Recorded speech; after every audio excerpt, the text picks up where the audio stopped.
It's all about the money. Follow the money. What would you do if you knew the global economy was going to contract because of the food prices? What would you do? Adapt 2030 Mini Ice Age Conversations covers changes in our climate due to a new and intensifying grand solar minimum, and the media overlooking, downplaying, or burying cold weather changes occurring on our planet. This is in order to keep the global warming agenda steaming full speed ahead. I do this podcast and radio program because we need to begin conversations on how to adapt our food growing strategies long before 2030 as agricultural zones shift, affecting global crop output, but very few mainstream media outlets are talking about the most important issue of our time: cold weather crop losses. Our sun is going through a 400-year cycle, which has effects on our weather patterns as our magnetosphere weakens and the jet streams go out of flow. It's not CO2, it's not you, it's the sun. Are you ready to thrive in the grand solar minimum? Then join me for Mini Ice Age Conversations. I'm your host, David DuByne. Become a global leader for a moment. Put your brain in a global leader position. Take yourself out of your complacency and put yourself into your leading people. And you're trying to mitigate the death toll. What would you do? This is the question you need to run with in a mind experiment. Now let's go over. I'm going to jump over to the Watchers News. I like the Watchers. I've been following these guys for several years now. They talk about earth changes, severe weather, and space weather. They have some incredibly good headlines that aren't picked up in other news feeds. And now the Atlantic Multi-decadal Oscillation, the AMO, which is that conveyor belt of warmer water that, keeps Europe warmer than it would be, because when you look at places across Europe, they're on the same latitude as Moscow. Now, without that conveyor belt bringing that warmer water, Europe would be pretty much like Moscow during the winters. But that AMO is actually officially turned into its cool phase over the next 60 years. That's not anything to do with the sun in terms. This is a natural 60-year cycle of cooling and warming. And the IPCC doesn't put this in their models either. So AMO cooling for the next 60 years somehow didn't get added into the IPCC's models. It's only CO2. And it's really interesting how they're trying to also say that the latent heat that's at 800 meters. And those of you in the US, a meter is 3 feet. So let's multiply 800 by 3. How deep is that? 2,400 feet deep in the ocean is being heated by CO2. That latent heat is coming from somewhere. Where do you think heat under the ocean touching the crust might be? So there's an enormous amount of volcanic eruptions going on underwater as well. They can't explain the heat, so they're trying to blame it on CO2. But at 2,400 feet underwater, I'm sorry, I'm just not buying the CO2. Even a kindergartner would be like, what? How's that gas? That's not it. It's 0.3% penetrating 2,400 feet under the sea surface. Come on, man. Even a kindergartner would laugh at that. So Spain is a major vegetable producer over in Europe. They were absolutely crushed. And when I say crushed, I mean it figuratively as well, because those ice storms that came down in Palmyra took away what was remaining of the greenhouses that survived and were rebuilt from last year with the exact same circumstances. So if you weren't following the news and if you didn't catch up on last year, greenhouse growers in Spain were so decimated by ice storms, wind, and cold that they caused vegetable shortages in the UK and other parts of Northern Europe where they export to. And then it happens again the second year in a row, and nobody's talking about this. France as well with the Vineyard losses, second year in a row. Austrian losses, third year in a row. German Vineyard losses, second year in a row. But somehow it just, because it's only second year in a row, it's just something, it's just part of weather. It's just weather, don't worry about it. It's not climate, it's weather. But I'm trying to put up something and say, hey, the climate is changing, so you would look for these signals and signs of the changing climate, which are going to result in strange weather.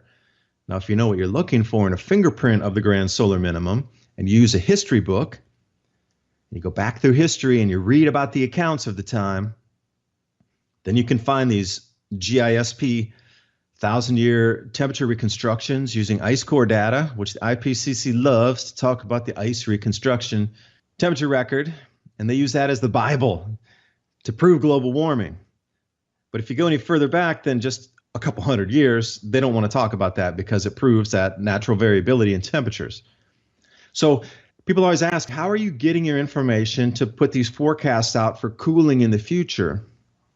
Well, I start with a history book first. I read about the accounts, which there are many, by the way.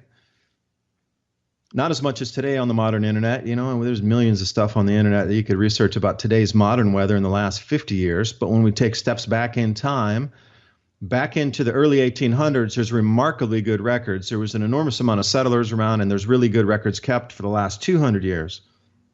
That's your first stop. Look what happened in the Dalton Minimum. Read about the changes. The American explorers that came over and were going way up in Lewis and Clark and going way, they experienced the same thing. Gigantic, massive hails, crushing encampments, same types of snowstorms followed by extreme heat the next day, or extreme heat and out of season, anomalous events with jet streams. And it's almost like exactly, if I were to take the journals of Lewis and Clark and bring them today and just erase all the dates out of it and the names out of it, I would think I was looking at a modern weather report from this week. And then you go back into the modern minimum, and you just have to go back into the history of when the wars were started, when the famines came in, when the plagues did, and you start to find these matchups. And then you can find people who have written manuscripts that have been translated from various languages and find out what's happening with the weather at that time. Same thing. They were talking about the hail the size of grapefruits coming down routinely that would crush crops. They even had one report that the size of the hail was so larger than any fruit that was known in Europe, that crushed a town so badly that when it came, it was flattened to the ground, and they didn't even know there was a town there because the splinters of wood had even been driven into the mud. And we start to see the same things again. Argentina getting pummeled with like really world record hail. That piece of hail that they recovered as a single piece is being entered in the Guinness Book of World Records for the largest hailstone ever recorded. So when you start to look at these historical recounts in history books of people on the ground telling you of their experiences, this is your first place to look. And especially in your regional area, you have local libraries, local universities, and they have a way better collection. And you can actually talk with the librarians person to person and then ask them for something. And, librarians are really cool. They know a lot of secret information, if you will. They're like, oh, there's this one book nobody ever gets out, but there's some cool stuff in there you should look at. There's these lithographs you need to check out in this one book, but it's not, it hasn't been scanned or on microfilm yet. You can only find it this one place in the library. These are your best resources. And there's so much information that verifies these cycles in history, and we're just starting to see the same thing again. So I start with the written accounts, and when we start to see the same thing talking about France, the revolutions going on there, all brought on by wheat crop losses and vineyard damage. That's the reason they started the fruit walls. Now, fruit walls are south-facing, and then you grow your crops so the south-facing wall absorbs heat during the day. You can grow vines on there, and you notice at the end of that particular time period, they're literally walled cities because these walls were not for enclosures for animals. The walls were there to absorb heat and put crops along them so they could still continue to have agriculture in the country. You got to look up fruit walls. Not many of them are left today because they were used for building materials, and they were moved out of the way when new areas of development came through. So what was back then, 350 years ago, is not still in place, but the fruit wall infrastructure apparently was a never-ending maze. Specifically around Paris, it was thousands of miles of walls of fruit walls around the cities. So when you start to see the same matchup in France, and then you got in Austria, we got in Germany, and then we got Portugal, and the list is long for the matchups. But somehow the mainstream doesn't really want to put two and two together. They just keep saying, oh, it's weather, it's weather. But I'm here to tell you, in my personal opinion, you can agree or disagree, but it's really not weather. It's the new climate that's just starting to show its normal pattern, which will intensify. So I don't know how many years it's going to take of this type of weather and these type of events and crop losses in the same regions before people start to say, well, Maybe the climate is changing because of our sun going into a grand solar minimum. I want to come on a little point there too. I keep seeing again and again these links to articles that people send me by with the same parroted, repeated 0.3 degrees Celsius drop due to a grand solar minimum based on the total solar irradiance, or the TSI. The articles are speaking truth. They are. I'm not going to bag them. They're actually putting it out there. And I applaud some of them for coming out the way they do. And they say, hey, we are coming into a grand solar minimum. The temperature is going to drop 0.3 of a degree based on the total solar irradiance declines that we experienced over the last grand solar minimums. I applaud them for putting out the information. But then they stop there and they say, well, the 0.3 is not going to affect us. And then after, another decade or two, we'll resume global warming again because of CO2 influence. They're leaving out 90% of the other influences that drive and cause grand solar minimums and extreme weather. They don't talk about the cosmic rays. There has been a new report issued that the cosmic rays that were forecast to increase 20% over the next low solar cycle, already we've eclipsed that already. It's staggering. They're so blown away by this that they're scared what's happening. Because the cosmic rays are also responsible for increasing cloud cover. They were predicting a full 20% increase between the solar max and the solar min, but we're not even at the solar min yet, and it's already eclipsed 20%. So they're looking another 13, 14% increase, putting a 30, 35% increase in. That in itself is going to alter life as you know it. The cloud cover that's going to increase, the size of the hail, the electrical storm ferocity, the wind speeds, the out of sync jet streams. Our magnetosphere is weakening. That's the reason the jet streams are going out of place. But the increase in clouds, they're not talking about that. They're not talking about the weakening magnetosphere from the sun declining in its activity state on a 400-year cycle.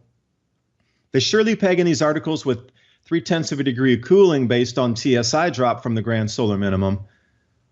They surely talk about the effects from the sun, but they don't really talk about the effects from the sun. They don't break it down. They just say, well, the sun's going to go into a solar minimum just like it does, but this is going to be sort of a longer duration minimum, and it's going to drop temperatures, but nothing to worry about. It's just, it's a cycle, but, IPCC missed that somehow. We're actually going to cool, but they still want your global tax money for everything that you consume, everything you buy, everywhere you go, because they're going to tax fuel. Somehow they missed that. But they're not talking about the cosmic rays. They're not talking about the wandering magnetosphere due to effects. And our magnetosphere is going to get weaker as we progress into the depths of the grand solar minimum around 2025. And at that point, what you're seeing now, the weather right now is incredibly mild compared to what's coming. What is about to rip our planet apart crop-wise will be remembered in history as the greatest wipeout of economy on the planet, as well as loss of life. There's more people on the planet now than there ever were. So the Maunder minimum, 25% of the world population died at that time. But you have to realize back in the 1600s, there were barely 1 billion people here. But when we come to today's numbers, there's 8 billion people on the planet. So in terms of everything, it's just going to be, levels above. And then they're not talking about volcanic eruptions with the aerosols in the atmosphere, which block sun naturally, a year without a summer, but then also that other particulates also have charge that, increase cloud cover, add to nucleation, add into the cloud bands, just these other things are not talking about. And the cosmic rays themselves from the sun and galactic cosmic rays, both sources, have an effect on the planet that activates or agitates or does something with our magma chambers that creates more volcanic activity. And here these news articles are only talking about TSI dropping 0.3%. Okay, when you add in more cloud layers, that's going to drop it even further. And then when you add in volcanic aerosols, it's going to drop it even further. And if we get a major eruption of VEI 7, VEI 6 multiple times, this is going to drop temperatures even further. So they're just talking literally about the first layer of cooling, TSI drop. That's it. And why is it that they're warning you that the TSI is dropping? And why are they warning you that the temperature is going to drop, but they don't fully go into the full maximum possibility of 2 to 3 degrees Celsius drop over these next years. That in itself, the extreme winds, the extreme hail, the extreme rains, the extreme drought, forget that. Let's just talk about temperature in general. Plants are set in their hardiness zones. If you drop the temperature 3 degrees Celsius, that's approximately 6 degrees Fahrenheit, that is going to take some plants out of their zones, for sure. Just that alone would damage crop production. And now let's add in the layers on top, extreme winds, extreme rainfall events, extreme hail.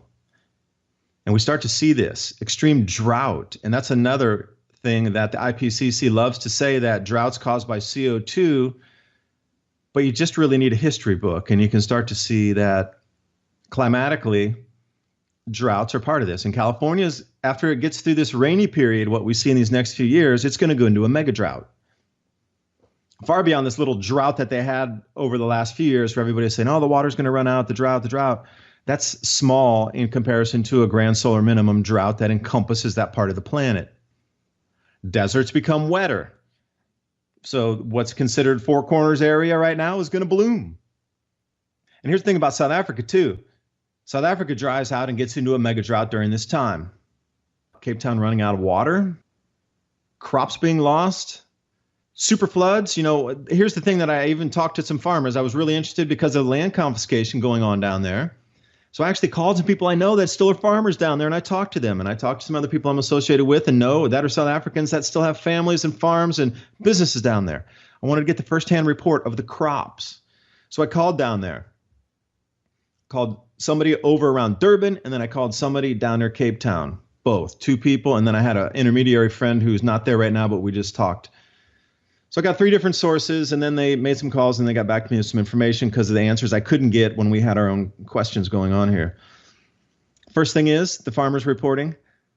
The drought is there, but then after, if it does rain, it rains exceptionally heavy and everything just runs off and it floods, and whatever was trying to come up just gets washed away. So the rains are not becoming more of a hindrance than they are a help at the moment. The ground is baked hard. And this was also explained to me that, hey, that drought is not 100% natural, but it also has, you know, things to do with the engineering that's going on there and the water flows, et cetera. Now they're catching up. So if they can get this whole water engineering thing, maybe the drought won't be so severe around Cape Town. But anyway, that is part 1. Part 2, I really need to ask the question, South Africa is going into a mega drought that's going to affect crop production. Now, South Africa is a major wheat producer. South Africa is showing the very first signs of wheat losses that is going to be making news headlines. I do believe Australia will follow this year as well. But at the first time when you're looking in the Southern Hemisphere, currently, South Africa is the #1 most affected place in the Southern Hemisphere showing crop losses. It has to be reported now. It must. It has to. It's no longer sweepable under the rug. You have to report it because the losses are gargantuan. Which begs the question is, why is the ruling party allowed to go in and then remove white farmers from their land with no compensation? Is this, and my question to you, is this a political move to then explain the crop losses which are happening? Because even in the smoothest of transition from owners of farms and mechanized machinery and systems and trade, it's going to be a reduction anyway, even at the smoothest of transitions. But this transition is messy. So it really begs the question, is this political move allowed to happen to try to mask the losses that are happening in South Africa with the grain crops at the moment? Because you saw the playbook when Mugabe in Zimbabwe confiscated all the land from farmers. Their crop production went down to 0. It was a mess. You see hyperinflation in Zimbabwe. They had $1 trillion notes. Their crop production went to absolutely 0 after they confiscated all the land. Now, knowing that, could this confiscation of land currently be happening? And I'll leave you to come up with your own conclusion, whether it's to mask the effects. Because it's at the point where the world's starting to wake up. And once you realize that the amount of grains not coming out of South Africa, How much is this going to affect the global price? And when that happens with the loss of grain in South Africa, people might start asking questions. Well, where else is grain being lost? Now, Christian over at Ice Age Farmer is doing an amazing job. You should check out his Ice Age Farmer wiki. He is compiling anomalous weather events and grain crop losses and different types of crop losses globally on a real-time map that you can add to if you find some crop losses in your local area. The amounts of grain coming out of a country, the losses over the total with what's in storage are called the carryover stocks in the silos globally, and do a forecast out if we just remain at today's loss levels, how much carryover stock is there to provide us through the next few years compared to an amplification of like step 1A up, step 2B up. And then what if those double in the crop loss amounts next year? What are the carryover stocks? How far can we carry out with that? And remember the loss of protein content as well. So this is my focus of study is trying to put out. And so far what I've come up with is 2021 is the rollover period. If we stay and we double what today's losses are, just even at the minor losses we're experiencing now, if we double that, and we'll see what happens. You can switch crops and you can bring new areas online. I understand that. Like Myanmar is a great example. They only use 50% of their arable land. They used to be the breadbasket of Asia. They used to grow the most rice in Asia. But again, that's rice. Cultures are used to their own native foods. Like, can you get Americans and Europeans to switch over to have rice every single day compared to having bread, wheat, and different types of things we're used to? So these substitution crops, I mean, millet. How many of you know how to cook millet? How many of you cook sorghum? Can you switch? These are the types of things that are going to come forward. This ethanol mandate, too, needs to be reversed, and we need to start using that cropland that's to waste in our gasoline tanks that doesn't have the same amount of calorific value to burn your gasoline. It's only 90% as effective. Let's say there's a 10% loss when you're using ethanol when you're adding to gasoline. You have to actually add another percentage on top because the ethanol density, when you're looking at the amount of literal power inside that, where the oil has much more than ethanol. So anyway, we need to get rid of that ethanol mandate. Take into consideration the amount of time that we do not have these days. Everybody's incredibly busy. So you can see why there's not a lot of action taken, going forward, talking about these types of events is everybody is just so incredibly busy. There's a million distractions out there in the media, and the amount of distraction is absolutely going to increase as well as we get into the crop losses, because what's the best way to make you not think about something? Distract you. There should be more focus on the crop losses happening globally, but there isn't. There's more distraction, but there's very little attention paid to crop losses. And when you do, then it's tried to deflect and, don't talk about it. Move to something else. The distraction in the media would be your second indicator. Like the crazier it gets in the media, the closer we're getting to. And when a major war starts somewhere to really distract you, and we're not talking something small either, it'll be a major event. That we're really just a year or less away from the full world being globally affected by crops and rising prices to the point where it'll bring people out into the streets asking for governmental change. They're going to need that type of huge distraction to take the masses' minds off of the food price rises. And then at that time, too, they can also blame anything that's not being delivered on a global conflict or parts of a regional conflict. I don't think it's going to be a global one. I really doubt that. It'll be something regional, but big enough that it'll take up the news headlines every day. And also it'll be an area where they grow some foods, and then they can explain that it's offline. And then everybody says, oh, well, yeah, that makes sense. It's offline over there. There's deliveries. There's a war going on. And it's just, I can understand why there's not. So maybe that's part of the reason that the losses are happening. So it's a very purposeful, very planned, very massive distraction campaign going forward. So just look for those things. The crazier it gets in the news, that's an indicator. It's going to be mind-bogglingly numbing by the time we get up to this point in 2020 when the crop losses truly hit and they're trying to distract you away and keep you from panicking and keep you from pulling your money out of the banks to go buy preparatory materials. That's what I'm saying. Get ready now, because everything's available at the moment. But in 2 years, everything's not going to be available for you. That's just the thing. When people get scared, They hoard, they panic buy, they do all kind of crazy stuff that they're not doing at the moment. So maybe you need one water pipe, one valve at the moment for your garden. You might go buy two. Okay, great. But in a panic buy, somebody would buy 10 or 20, all of them. I'll take the whole box. And this is the kind of mentality that we're going to get into, because then they know that whole box, then they could trade it further on because somebody else will need it, and then they can, get something else for it tradable further down the line. I mean, that's just the way people think. Papua New Guinea, the reason I bring that up is they also had major eruption in the 1100s that created something, a year without a summer. That was in the Papua New Guinea area. And we see the same active volcanic regions coming to life again.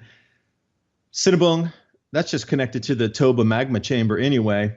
And then Tambora, that's another year without a summer. It's interesting how all these equatorial volcanic areas are the ones that cause year without a summer type of events.